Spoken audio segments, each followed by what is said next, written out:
ពួកសបាយសយកបត់ខ្មែរច្រៀងបត់អីក៏គេចេះច្រៀងកើតដែរឥឡូវសម័យ AI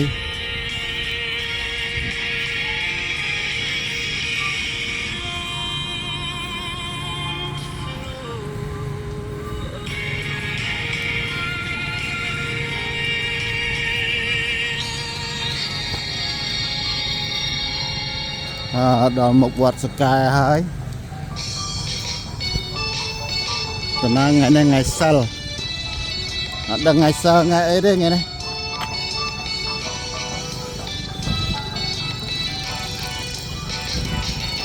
ថ្ងៃសិល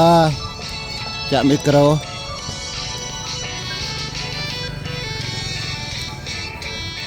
សប្តាហ៍ថ្ងៃដែលធ្វើបននឹង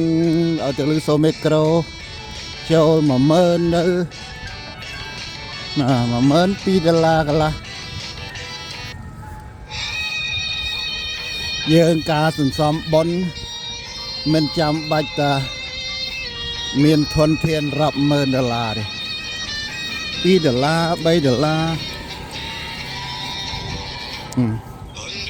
កុំនិយាយថាអានិសង្ឃប្រឹងដើម្បីទៅព្រះនិព្វានអីកុំព្យាយាមពេកឆ្ងាយណាស់ព្រះនិព្វាននោះមិនដឹងប្រមាណស្លាប់ប្រមាណជាតិបានទៅដល់ព្រះនិព្វានមិន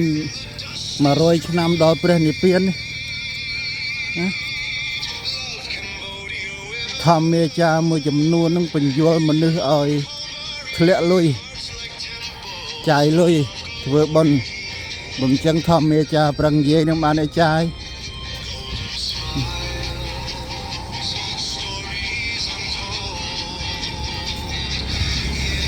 ពុទ្ធសាសនានេះនិយាយចំទៅប្រឹងធ្វើការរស់ស៊ីសិល5នេះសិល8បើបានត្រឹមសិល5ត្រឹមថាមិនប្រមាថមើលងាយរិះគន់រកគួនអ្នកដតីមិនសម្លាប់ជីវិតសត្វស្រឡាញ់រាប់អានញាតិថៅគ្រប់ម៉ែឪគ្រប់បងប្អូននេះពុទ្ធសាសនាល្អណាស់នៅក្នុងបរាភិវៈសូត្រ30ផ្លាយប្រការនោះអ្នកណាមិនរាប់អានបងប្អូនក៏វិនិច្ឆ័យអ្នកណាដែលងប់ងល់លេងសើចបំរើតណ្ហាពេកក៏វិនិច្ឆ័យហើយដល់និយាយពីរឿងតើព្រះនិព្វានផ្លេចអាសិលនឹងរក្សាធ្វើម៉េចបានដល់ព្រះនិព្វានរក្សាសិលឲ្យមុតមមកុំកុហក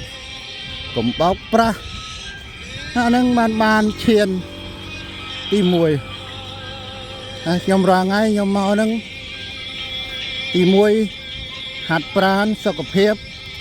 មានជីវិតបានអាចរក្សាសិលបានបើគ្មានសុខភាពល្អរក្សាសិលមិនបានទេ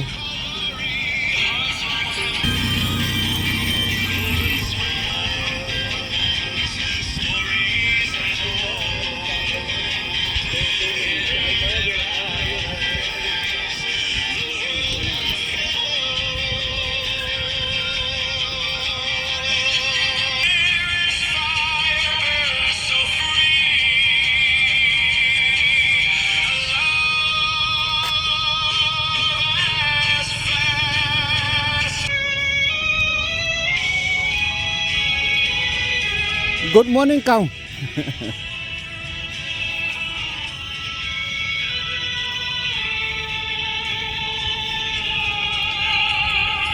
យកបត់ចាបមាសមកច្រៀងទៅរំភើយ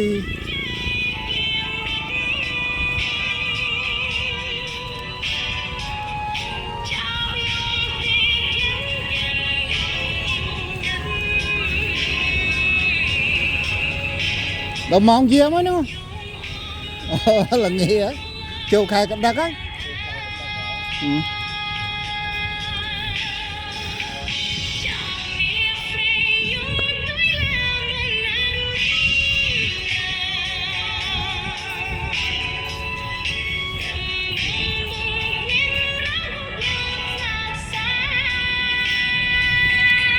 សពថ្ងៃគេធ្វើវាមានឯករាជ្យគ្រប់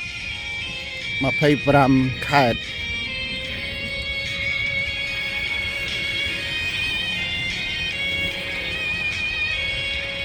ដល់មានជ័យសម្រងចុងកាលក៏មានមួយ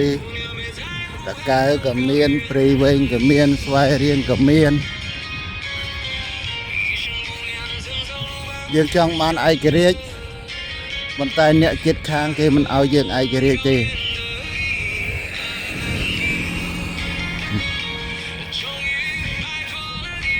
ដូច្នេះ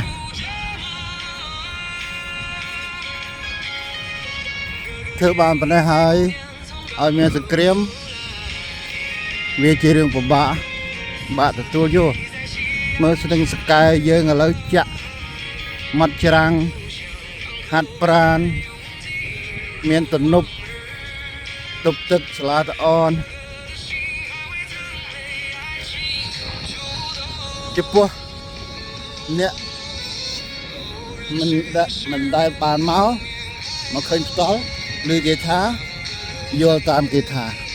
តែចំពោះខ្ញុំមករាប់ខែ